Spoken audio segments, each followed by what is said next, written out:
WrestleMania 29. The Rock competed in what many thought would be his very last WrestleMania match ever. Now, the People's Champion has come back after all these years to beat you. You've never before had an opponent that you couldn't overcome until The Rock. It's more than just the biggest match of all time.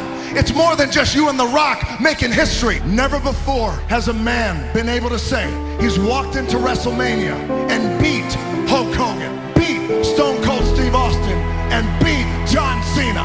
The one thing that The Rock has not done is whoop that bald candy ass at WrestleMania. On a professional level, The Rock needs to beat you to become the greatest WWE superstar of all time. You are, without a shadow of a doubt, a legend, quite possibly the best ever. The Rock has one thing to say. You talked about headlining, main eventing, WrestleMania after WrestleMania after WrestleMania. How do you feel about headlining one more WrestleMania with The Rock? Let The Rock paint a picture for you. The fantasy matchup no one would have ever thought they could have seen. The fantasy matchup that transcends this industry. The fantasy matchup that will determine who will go down in history as being the absolute best ever.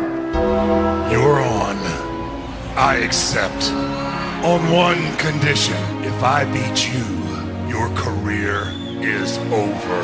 The Rock's heart says he just don't give a damn. But The Rock knows for a fact you have never, and The Rock means never, faced anyone like The Rock. At WrestleMania, you then will realize that I am the most dangerous entity that has ever stepped foot in this ring. In 6 days, finally, The Rock returns to the grandest stage of all time. In 6 days, not only is The Rock gonna beat you, but in 6 days, The Rock is gonna give you the ass kicking of a lifetime. I will open up the gates of hell, and I will unleash a fury that no mortal man has ever seen to make sure at WrestleMania your career is over.